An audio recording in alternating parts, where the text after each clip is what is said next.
सुबह सुबह जब मनोरमा जी उठी तो हर रोज़ की तरह आज भी उन्होंने रसोई में जाकर चाय बनाई। उनकी ये एक पुरानी आदत थी। हर सुबह वो 2 कप चाय बनाकर अपने पति को आवाज़ लगाती और आ जाइए जी, चाय बन गई है। और फिर दोनों बालकनी में बैठकर बातचीत करते हुए आराम से चाय पीते थे। लेकिन आज वो अकेली रह गई थी। आज उनके साथ बातचीत करने वाला कोई नहीं था। चाय लेकर मनोरमा जी बालकनी में आ ही रही थी कि उनकी नज़र सामने दीवार पर टंगी अपने पति राम सिंह जी की तस्वीर पर गई। तो दिल में एक दर्द सा उठा, वो दर्द जिसने 2 महीने पहले मनोरमा जी को अंदर तक तोड़कर रख दिया था। मनोरमा जी की आंखों में आंसू बहने लगे। उन आंसुओं में कितना दर्द छुपा था, इसे कोई नहीं समझ सकता था। तस्वीर की ओर देखते हुए मनोरमा जी बोली, कितना ख्याल रखते थे आप मेरा, क्यों अचानक मुझे अकेला छोड़कर चले गए।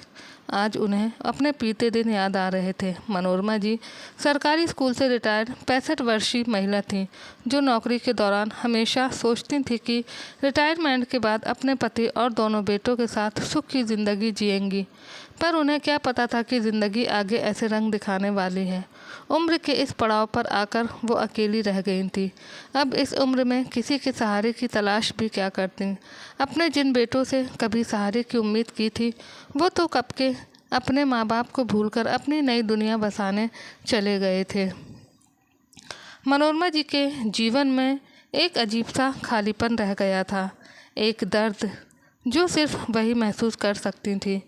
कुर्सी पर बैठे बैठे मनोरमा जी अपनी पुरानी यादों में खो गईं। इस बड़े से घर में कभी एक वक्त ऐसा भी हुआ करता था जब घर का हर कोना उनके भरे पूरे परिवार की खुशियों का गवाह होता था। राम सिंह जी बाहर से घर लौटते तो दूर से ही मनोरमा जी को आवाज़ देते, अरे सुनील की माँ कहाँ हो, तुम एक कप चाय तो पिला दो। तो मनोरमा जी भी चाय बनाकर मुस्कुराते हुए कहती, ये लीजिए अनिल के पिताजी। इस बात पर दोनों खिलखिलाकर हंस पड़ते थे। राम सिंह जी हमेशा चाहते थे कि उनका बड़ा बेटा उनका कारोबार संभाले, लेकिन उनके बड़े बेटे सुनील को कारोबार में कोई ख़ास दिलचस्पी नहीं थी। वो विदेश में नौकरी करना चाहता था, ज़िंदगी में तरक्की हासिल करना चाहता था। जब राम सिंह जी ने उसे कहा कि बेटा अब आपकी पढ़ाई पूरी हो गई है तो क्यों ना अपने व्यापार को आगे बढ़ाया जाए। ये सुनते ही सुनील ने दो टूक जवाब दिया, पिताजी मैं आपके व्यापार में कोई सहयोग नहीं कर सकता, मुझे विदेश जाकर अच्छी खासी रकम कमानी है। ये सुनते ही राम सिंह जी परेशान हो गए, लेकिन बेटा फिर हमारी दुकान कौन संभालेगा। मैंने तो सोचा था कि बड़े बेटे हो तुम तो बड़े हो जाओगे तो उनके बल पर हमारा व्यापार उन्नति करेगा। और बेटा नौकरी तो नौकरी ही होती है, नौकरी करके तो सिर्फ कुछ हज़ार रुपए कमाओगे, जबकि अपना व्यापार आगे बढ़ाए तो हम लाखों रुपए हर महीने कमा सकते हैं। लेकिन पिताजी अगर यही सब कुछ करना था तो हमें इतना पढ़ाने लिखाने की क्या ज़रूरत थी। और जहाँ तक रही दुकान संभालने की बात, तो वो काम तो कोई अनपढ़ भी कर सकता है। मैंने तो सोच लिया है कि विदेश जाकर वहाँ अच्छी सी नौकरी हासिल करके वहीं सेटल हो जाऊँगा। बेटे की बात सुनकर राम सिंह जी ने उसे समझाते हुए कहा, मेरी बात समझने की कोशिश करो बेटा। पढ़ाई लिखाई इसलिए करवाई जाती है ताकि किसी काम को समझदारी से कर सके, नई तकनीक और तजुर्बे से ज़िंदगी बेहतर बनाई जा सके। अपना व्यापार संभालना अनपढ़ लोगों का काम नहीं होता और ना ही पढ़ाई लिखाई सिर्फ नौकरी के लिए की जाती है। भाग दौड़ करने के लिए हमारे पास वर्कर्स हैं बेटा। मैं तो तुम्हें सारा हिसाब किताब संभालने को कह रहा हूँ, और अगर तुम्हें ये व्यापार पसंद नहीं है तो बेशक कोई दूसरा बिजनेस शुरू कर लो, और यदि बिजनेस भी नहीं करना तो नौकरी करने से भी मुझे कोई एतराज़ नहीं है, लेकिन कम से कम अपने माता पिता के पास तो रहो, अपने देश में रहो बेटा। राम सिंह जी ने उसे समझाने की कोशिश की, लेकिन सुनील ने उनकी कोई भी बात मानने से इनकार कर दिया। तो उसके छोटे भाई अनिल ने कहा, ये तुम कैसी बातें कर रहे हो भैया, जिन माँ बाप ने हमें जन्म दिया, हमें पाल पोस कर बड़ा करने में अपना पूरा जीवन लगा दिया, तुम उन्हीं को अकेला छोड़कर जाने की बात कर रहे हो। तो सुनील ने उल्टा उसकी बात कही, मजाक बनाते हुए कहा, तुम्हें तो माँ पिताजी की उंगली थाम कर चलने की आदत है। तुम जैसे लोग ज़िंदगी में कभी कामयाब नहीं हो सकते। दुनिया कहाँ से कहाँ पहुँच गई है और तुम वहीं कुएं के मेंढक बनकर रहना चाहते हो। लेकिन मैं तुम जैसा नहीं हूँ जो माँ बाप के दामन से चिपका रहूँ। सुनील ने बिना किसी की फिक्र किए अपनी बात को सबके सामने रख दिया। तो माँ बाप ने भी खामोश रहना ही उचित समझा। कुछ महीने बाद बड़ी कोशिशें करके आखिरकार सुनील ने वीज़ा हासिल कर ही लिया और एक दिन जहाज़ में बैठकर विदेश चला गया। पैसों की चकाचौंध में ना तो उसे बूढ़े होते अपने माँ बाप नज़र आ रहे थे और ना ही अपनी जिम्मेदारी का एहसास हो रहा था। बेटे के यूं चले जाने से मनोरमा जी को बहुत दुख हुआ तो राम सिंह जी उन्हें समझाते हुए बोले, कोई बात नहीं भाग्यवान, आजकल की नई पीढ़ी शायद अपने हिसाब से जीना चाहती है। तो मनोरमा जी ने कहा, लेकिन माँ बाप तो अपनी औलाद के लिए सारे फ़र्ज़ अदा करते हैं, जी जान से मेहनत करते हैं, अपनी ज़िंदगी का हर लम्हा अपने बच्चों के फ्यूचर की सोच में गुजार देते हैं। औलाद के पैदा होने से लेकर उसके जवान होने तक वो उसकी हर ज़रूरत और ख्वाहिश का ख्याल रखते हैं। फिर क्यों औलाद अपने भविष्य और मनचाही ज़िंदगी के अलावा और कुछ नहीं सोच पाती। कहते हुए मनोरमा जी की आवाज़ रुआसी हो गई तो राम सिंह जी बोले, चिंता मत करो भगवान, सुनील को जैसा जीना है उसे जीने दो। हमारे पास हमारा छोटा बेटा अनिल है ना। अनिल बचपन से ही कुछ शर्मीले स्वभाव का था। अपने बड़े भाई सुनील से बिल्कुल विपरीत। उसे अब तक अपने माँ बाप की उंगली थामकर चलने की आदत थी। बड़े बेटे सुनील के चले जाने के बाद राम सिंह जी को अब उसी से उम्मीदें थीं कि कम से कम वो सुनील की तरह स्वार्थी तो नहीं है। अपने बड़े भाई के विदेश जाने के बाद अनिल ने अपने माँ बाप का हाथ थाम कर कहा कि पिताजी, अपने माता पिता को छोड़ने के बदले में अगर कोई मुझे पूरे ज़माने की दौलत भी दे देना तो भी मैं आपको छोड़कर नहीं जाऊँगा। लेकिन ये शायद उसका भ्रम था।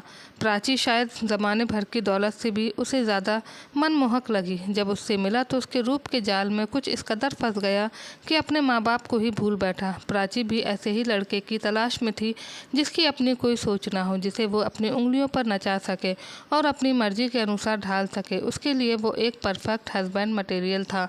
प्राची अमीर और मॉडर्न परिवार से संबंध रखती थी। 2 भाइयों की इकलौती बहन थी और पिता की इकलौती बेटी। उसके बचपन में ही उसकी माँ का देहांत हो गया था।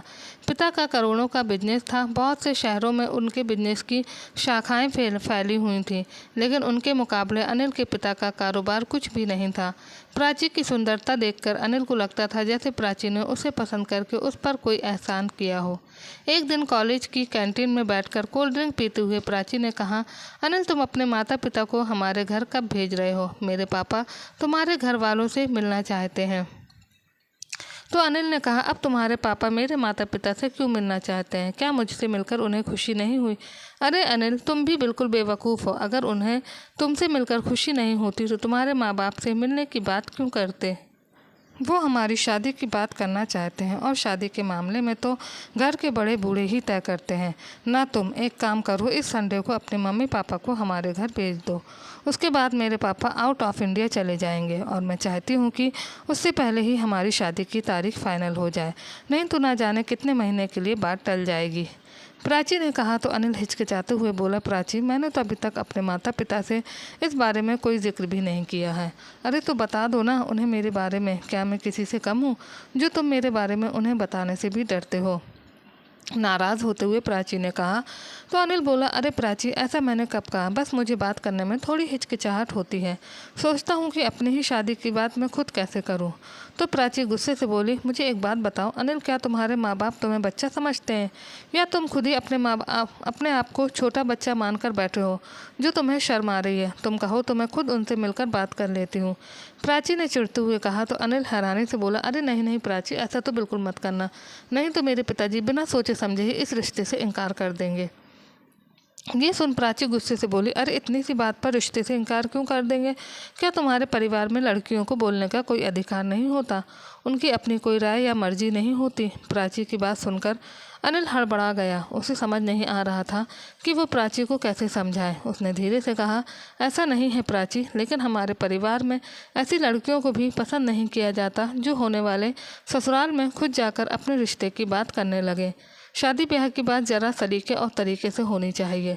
अच्छा, तो तुम्हारा मतलब ये है कि तुम्हारे परिवार वाले पुराने ख्यालों के दकियानूसी लोग हैं? ऐसा नहीं है प्राची, वो इतने भी पुराने ख्यालों के नहीं हैं कि अपने बेटे की पसंद का ख्याल न रखें। वो मुझसे बहुत प्यार करते हैं, अनिल ने अपनी बात रखते हुए कहा। तो प्राची बोली, देखो अनिल, शादी से पहले ये बात स्पष्ट हो जाए तो ही अच्छा है। मैं ऐसे घुटन भरे माहौल में हरगिज नहीं रह सकती हूँ। प्राची के मुँह से ये सुनकर अनिल हैरान रह गया। वो किसी भी कीमत पर प्राची को खोना नहीं चाहता था। उसने कहा, घुटन भरे माहौल से तुम्हारा क्या मतलब है प्राची? तो प्राची मुंह बनाते हुए बोली, तुम्हें तो पता है अनिल, मैं बहुत आज़ाद ख्यालों की मॉडर्न लड़की हूँ। मेरे पापा के आधुनिक विचार रखते हैं, उन्होंने कभी मुझ पर कोई बंदिश नहीं लगाई। मेरे भाई भी अपनी मर्जी के मालिक हैं, यहाँ तक कि मेरे पापा भी क्लब जाते हैं, दोस्तों के साथ ड्रिंक करते हैं। इतने खुले माहौल से निकलकर मैं तुम्हारे दकियानूशी घर वालों के साथ उस घुटन भरे माहौल में कैसे एडजस्ट कर पाऊंगी? और तुम भी मुझे जानते हो ना, मेरा वहाँ गुजारा हरगिज़ नहीं होगा। ये सुनकर अनिल फटाक से बोला, ये तुम क्या कह रही हो प्राची? तुम जानती हो ना मैं तुम्हारे बिना नहीं रह सकता, और तुम शादी करने से इनकार कर रही हो? अरे नहीं अनिल, मैं तुमसे शादी करने से इनकार नहीं कर रही, बल्कि तुम्हारे माता पिता के साथ रहने से इनकार कर रही हूँ। मैं तो ये कहना चाहती हूँ कि शादी के बाद तुम हमारे साथ रहो, प्राची ने कहा। तो अनिल परेशान हो गया। उसने कहा, नहीं प्राची, मैं अपने माँ बाप को छोड़कर तुम्हारे घर वालों के साथ कैसे रह सकता हूँ? अनिल, तुम तो ऐसे कर रहे हो जैसे तुम्हारे माँ बाप कोई छोटे बच्चे हैं जो तुम्हारे बिना नहीं रह सकते।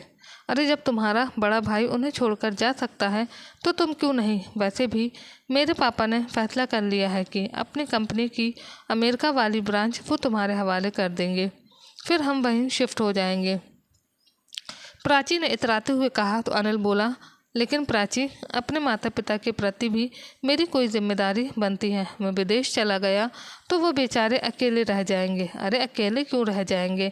क्या उनके यहाँ रिश्तेदारी नहीं है? सबसे मिलते जुलते रहेंगे। वैसे भी जब बच्चे बड़े हो जाते हैं तो माँ बाप को उन्हें अपने पल्लू से बांध कर नहीं रखना चाहिए, उन्हें अपने मन मुताबिक जीने देना चाहिए। प्राची ने अपनी बातों से अनिल को विश्वास दिलाया। तो अब अनिल को भी लगने लगा कि प्राची जो कह रही है उसमें कुछ बुराई नहीं है। रात को घर आते ही अनिल ने हिम्मत जुटाकर अपने माँ बाप को प्राची के बारे में बता दिया और साथ ही साथ बाकी सारी बातें भी बता दी। उसकी बात सुनकर मनोरमा जी और राम सिंह जी जैसे सन से रह गए। कम से कम उन्हें अपने छोटे बेटे से तो ऐसी उम्मीद नहीं थी। राम सिंह जी ने थके हुए स्वर में कहा, तो तुम क्या चाहते हो बेटा? क्या तुम भी हमें छोड़कर जाना चाहते हो? तो अनिल ने सिर झुकाकर धीमे स्वर में कहा, हाँ पिताजी, मैं प्राची के साथ अमेरिका जाकर उसके पापा का बिजनेस करना चाहता हूँ। तो एक गहरी सांस लेते हुए राम सिंह जी ने कहा, ठीक है बेटा, तुम भी जा सकते हो। अपने पति के मुंह से ये सुनकर मनोरमा जी भरी आंखों से उन्हें देखते हुए बोली, ये आप क्या कह रहे हैं जी? आप अपने ही बेटे को हमसे अलग होने को कह रहे हो? तो राम सिंह जी ने भरे गले से बोले, ठीक ही तो है अनिल की माँ। चिड़िया के बच्चे भी जब उड़ बड़े हो जाते हैं तो घोंसलों में रहना पसंद नहीं करते, वो तो केवल अपनी आज़ादी की उड़ान भरना चाहते हैं। घोंसलों में तो वो तब तक ही रहते हैं जब तक वो खुद उड़ने लायक नहीं हो जाते। अब हमारे बच्चे भी बड़े हो गए हैं तो उन्हें भी उड़ने दीजिए। कहते कहते राम सिंह जी की आंखों से आंसू टपकने लगे। तो अनिल अपने माता पिता के आंसुओं की परवाह न करते हुए खुशी से झूम उठा। उसने तुरंत फ़ोन करके प्राची को सारी बातें बता दी और अगले 1 महीने के अंदर ही दोनों की शादी हो गई। प्राची अनिल की दुल्हन बनकर अपने ससुराल में आई तो लेकिन केवल रस्म निभाने के लिए। उसके बाद तो वो अपने पति अनिल को भी अपने मायके ले गई। कुछ दिन यूं ही बीते, पर अब राम सिंह जी की तबीयत खराब रहने लगी थी। अकेले दुकान का काम संभालना उनके बस की बात नहीं रही थी, इसलिए उन्होंने अपनी दुकान बेच दी। कुछ दिनों के बाद अनिल भी अपनी पत्नी और ससुराल वालों के साथ अमेरिका शिफ्ट हो गया। अब मनोरमा जी और राम सिंह जी की आखिरी उम्मीद भी टूट चुकी थी। अपने दिल पर पत्थर रखकर उन्होंने बेटों के वियोग को भी सहन कर लिया था, या शायद सहन करने का दिखावा कर रहे थे। दिल में छिपा गम उन्हें अंदर ही अंदर दर्द दे रहा था। जिस घर में कभी हंसी खुशी और चहल पहल थी, अब वहाँ वीरानी छाई हुई थी। घर के बड़े बड़े कमरे, लंबे चौड़े बरामदे, खूबसूरत खिड़कियाँ अब जैसे खाने को दौड़ते थे। घर की रौनक तो वहाँ रहने वाले लोगों से होती है, वरना तो ईंट के पत्थर के मकान भी खंडर से लगते हैं। अगर कभी दोनों पति पत्नी एक दूसरे से बातें करके दिल का हालचाल बांटने लगते भी तो अतीत के गलियारों में भटकने लगते और फिर उनकी याद में आंसुओं से अपना चेहरा भी भिगो बैठते। हालांकि उनकी भरपूर कोशिश रहती कि अपने बेटों की यादों से खुद को दूर रखें, क्योंकि ऐसा करने से दुख के अलावा उन्हें कुछ हासिल नहीं होता था। लेकिन क्या करें, अपने बच्चों को भूल पाना इतना भी आसान नहीं होता। मनोरमा जी ज़्यादातर अपने आप को घर के कामों में ही व्यस्त रखती और राम सिंह जी पूरा पूरा दिन बैठे अखबार को कई कई बार पढ़ लेते। बीच बीच में मनोरमा जी को दिन भर की खबरें भी सुनाते रहते। दोनों पति पत्नी एक दूसरे के सहारे दिन गुजारने लगे थे।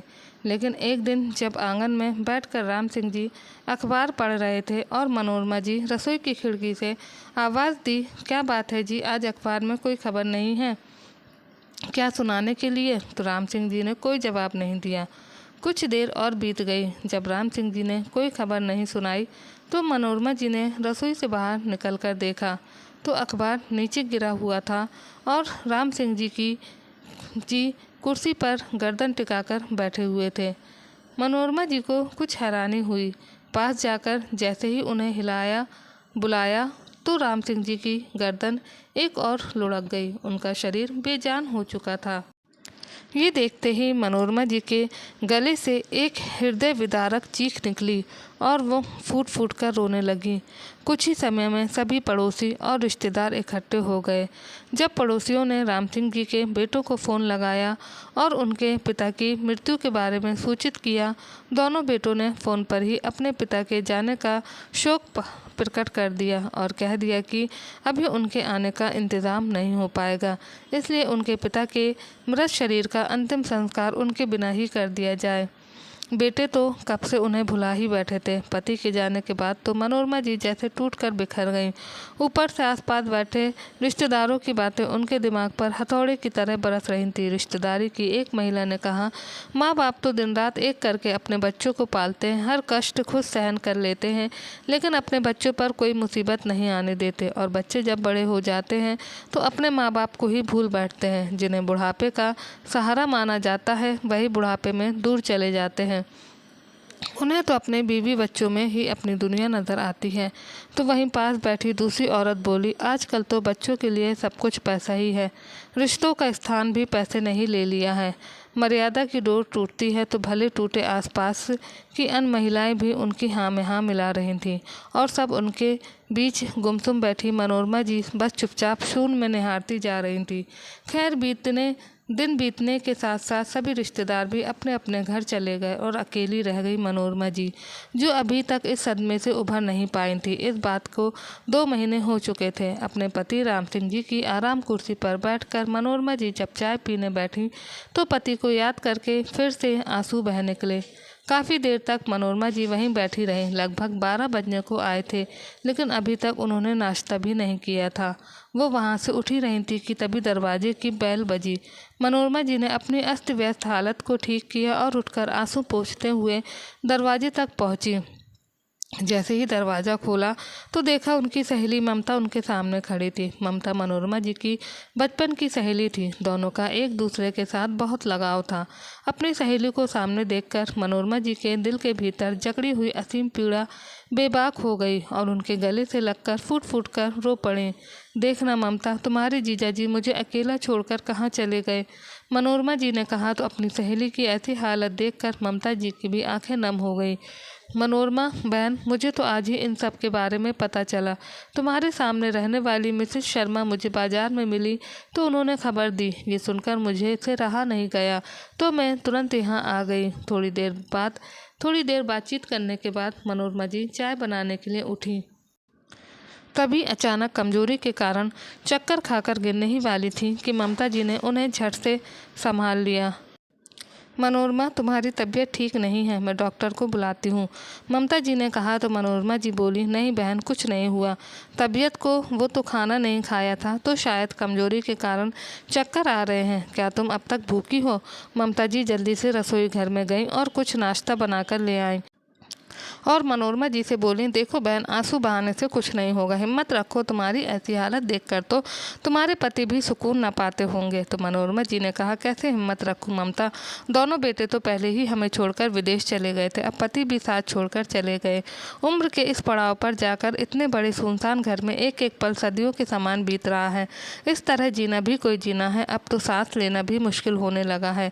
कहते हुए मनोरमा जी फिर से सुबकने लगी। तो ममता जी बोली, मनोरमा, मुश्किलें भी आसान हो जाती हैं अगर संकल्पना में शक्ति हो। अपेक्षाओं को तिलांजलि दे दो और अपने बलबूते पर जियो। अतीत और भविष्य की विचारना एक इंसान को बोझिल बना देती है, इसलिए केवल वर्तमान का सदुपयोग करो और सारी चिंता ऊपर वाले पर छोड़ दो। अब मुझे ही देख लो, पति 15 साल पहले ही भगवान को प्यारे हो गए थे। नौकरी करके बड़ी मुश्किल से इकलौते बेटे को पाल पोस कर बड़ा किया, धूमधाम से उसका ब्याह रचाया। सोचा था सारी उम्र तो काम के बोझ तले दबी रही, अब थोड़ा आराम मिलेगा, घर के आंगन की रौनक बढ़ जाएगी, आराम से घर बैठकर पोते पोतियों को खिलाऊंगी, उन्हें अच्छे संस्कार दूंगी।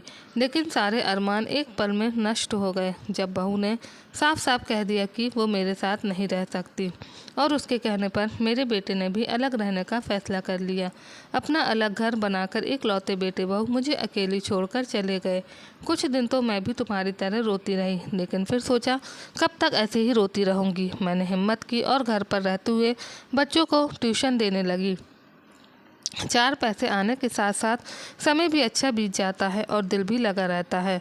ममता की बातें सुनकर मनोरमा जी को बड़ी हैरानी हुई। वाकई उनका हौसला काबिल के तारीफ था। उसे देखकर मनोरमा जी को महसूस हो रहा था कि इंसान की उम्र नहीं, हौसला मायने रखता है। अच्छा मनोरमा, मैं चलती हूँ, कल फिर तुमसे मिलने आऊँगी। कहते हुए ममता जी अपने घर से बाहर निकल गईं। अपनी सहेली की बातें मनोरमा जी के दिल पर बार बार चोट करने लगी। काफ़ी देर तक वो इसी बारे में सोचती रही। अगले दिन सूरज उगने के साथ जब मनोरमा जी जागी तो देखा सूर्य की लालिमा खिड़कियों से झांक रही थी। उन्हें ऐसा महसूस हुआ जैसे वो उनका साथ निभाने आई हो। अतीत की बातें भूलकर आज मनोरमा जी जीवन में आगे बढ़ने का फैसला ले चुकी थी।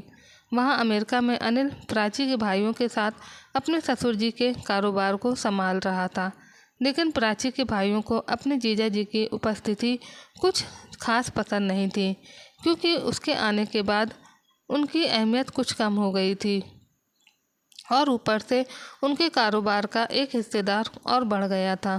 परंतु अपने पिता के डर से वो उसे कुछ कह नहीं पाते थे। बस उसे देखकर वो मन ही मन कहते रहते थे। धीरे धीरे वक्त बीतता गया। अनिल को भी अपने सालों के व्यवहार में बदलाव नज़र आने लगा, परंतु सब कुछ जानते हुए भी वो अनजान बनने का दिखावा कर रहा था।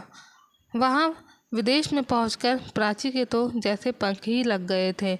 अपना सारा समय ब्यूटी पार्लर में या फिर शॉपिंग करने में ही बिताने लगी और जी भरकर पैसा उड़ाने लगी। एक दिन प्राची के पापा शराब पीकर गाड़ी चला रहे थे, तभी अचानक उनकी कार का एक्सीडेंट हुआ और वहीं उनकी मृत्यु हो गई। ये देख प्राची के दोनों भाई खुश हो गए, क्योंकि उसके दोनों भाइयों की आंखों में अनिल पहले ही खटक रहा था। उन्हें अपनी बहन और जीजा जी का साथ रहना भी पसंद नहीं था, इसलिए उन्होंने पिता के मरते ही उन दोनों को दूध में पड़ी मक्खी की तरह बाहर निकाल कर फेंक दिया। अब प्राची की उनके आगे एक ना चली और सीधा साधा अनिल तो उनके सामने कुछ बोल ही नहीं पाया। प्राची ने तो बचपन से ही ऐशो आराम की ज़िंदगी देखी थी। माँ बाप ने अपने जीते जी ज़माने की गर्म हवा भी उन्हें नहीं लगने दी थी। मेहनत करना तो उसे आता ही नहीं था। वो तो बस यही चाहती थी कि उसके पास इतना पैसा हो कि जिस चीज़ पर हाथ रखे उसे हासिल कर ले। और पिता के जीते जी तो ये सब किया भी, लेकिन पिता की मृत्यु के बाद उसकी दोनों भाभियों का व्यवहार बिल्कुल बदल गया। भाई भाभियों का व्यवहार देखकर प्राची भी अब उनके साथ नहीं रहना चाहती थी और जल्द से जल्द अपना नया घर बनाकर उस घर से निकल जाना चाहती थी। लेकिन ये सब इतना भी आसान नहीं था। प्राची और अनिल बेहद परेशान हो गए। ऊपर से जिस तरह के शौक प्राची ने पाल रखे थे, उनका पूरा होना तो अब नामुमकिन था। चिंता में डूबी प्राची दिमाग के घोड़े दौड़ाने लगी और कुछ देर में ही उसने चेहरे पर मुस्कुराहट लाते हुए कहा, अरे हाँ, ये तो मैं भूल ही गई थी, अब तो हमारा काम यूं बन जाएगा। उसके चेहरे की खिलखिलाहट देखकर अनिल ने कहा, ऐसा क्या याद आ गया तुम्हें? तुम तो ऐसे खुश हो रही हो जैसे तुम्हारे हाथ किसी खजाने की चाबी लग गई हो। अरे अनिल, ऐसा कुछ ही समझो, तुम्हारे पिताजी की जायदाद में तो तुम्हारा हिस्सा है, वो किस दिन काम आएगा। मैं इंडिया में तो रहना नहीं चाहती, तो क्यों ना हम उनसे अपना हिस्सा लेकर यहाँ नए सिरे से ज़िंदगी की शुरुआत करें। ये सुन अनिल हैरानी से बोला, नहीं प्राची, प्रॉपर्टी में हमारा हिस्सा तो ज़रूर है, लेकिन मैं माँ को वो बेचने के लिए कैसे कह सकता हूँ। लेकिन अनिल, ये भी तो सोचो, हमारे पास कोई और रास्ता भी तो नहीं है। एक रास्ता है प्राची, क्यों ना हम दोनों यहीं रहकर नौकरी करना शुरू करें, और यहाँ तक रही घर का इंतज़ाम करने की बात, तो वो तो हम किराए पर भी ले सकते हैं। अनिल ने उसे समझाते हुए कहा, तो प्राची मुंह बनाते हुए बोली, देखो अनिल, नौकरी करना मेरे बस की बात नहीं है, तो सिर्फ तुम्हारी नौकरी करने से तो हमारे खर्चे पूरे होने से रहे। और वैसे भी मेरे भाई भाभीयों ने जिस तरह से जलील करके हमें घर से निकल जाने को कहा है, अब तो मुझे भी उन्हें दिखाना है कि हम उनके सहारे के बिना भी आराम की ज़िंदगी जी सकते हैं। लेकिन प्राची, ना तो हम पिताजी के अंतिम दाह संस्कार में गए और न ही उनके चले जाने के बाद हम लोगों ने माँ को फ़ोन करके उनका हाल चाल तक नहीं पूछा। तो फिर अब अचानक जाकर ये कैसे कह दें कि हमें हमारा हिस्सा चाहिए। अनिल ने कहा। तो प्राची बोली, हाँ, तो इसमें गलती क्या है? अनिल, आखिर तुम बेटे हो उनके, अब जल्दी से अपने बड़े भाई को फ़ोन करो, हिस्सा तो उन्हें भी चाहिए होगा जायदाद में। अपना हक लेने को तो वो भी तैयार ही होंगे। लेकिन प्राची, भैया को किस बात की कमी है? वो तो बहुत अच्छी नौकरी कर रहे हैं, उन्हें किस चीज़ की कमी होगी? अरे तुम एक बार बात करके तो देखो। कहते हुए प्राची ने फ़ोन मिला दिया। अपने बड़े भाई सुनील से बात करके अनिल को भी हैरानी हो रही थी।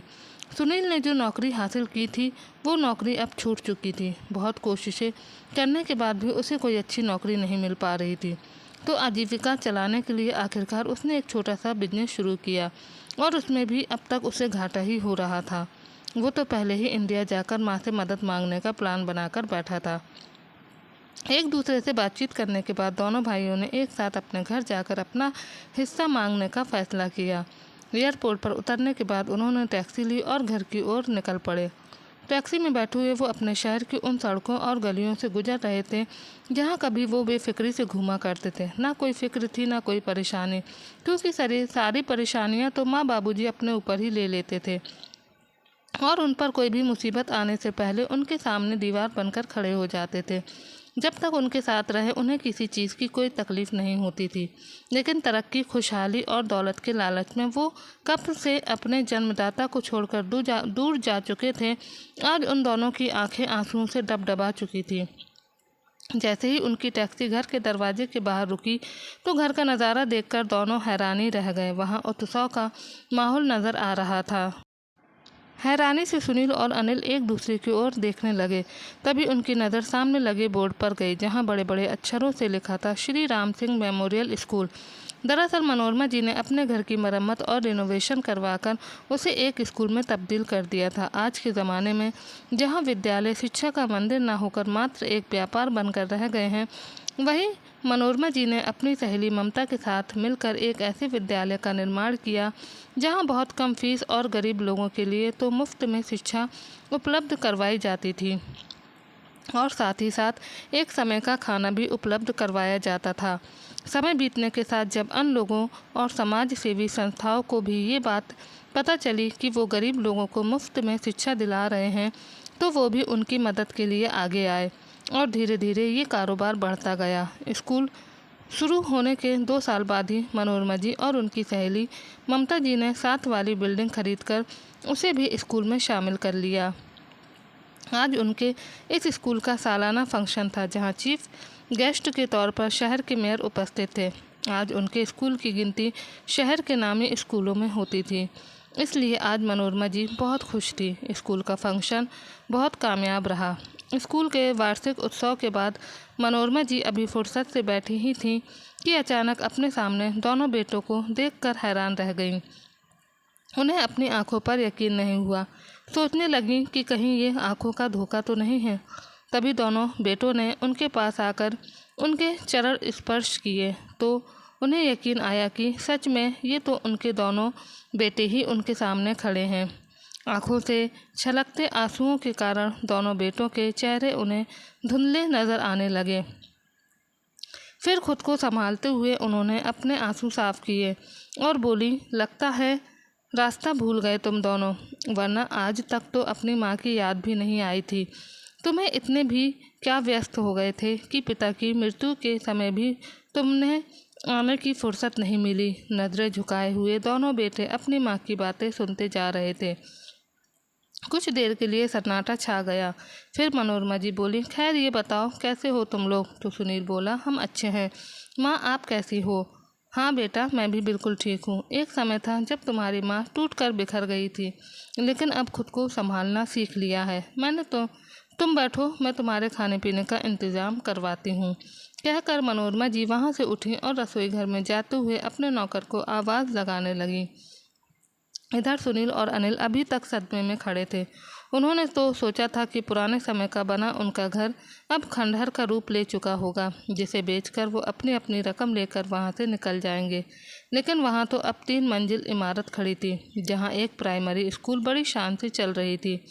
ये सब देखकर सुनील अपने छोटे भाई से बोला, अनिल हम लोगों के मंसूबों पर तो पानी ही फिर गया।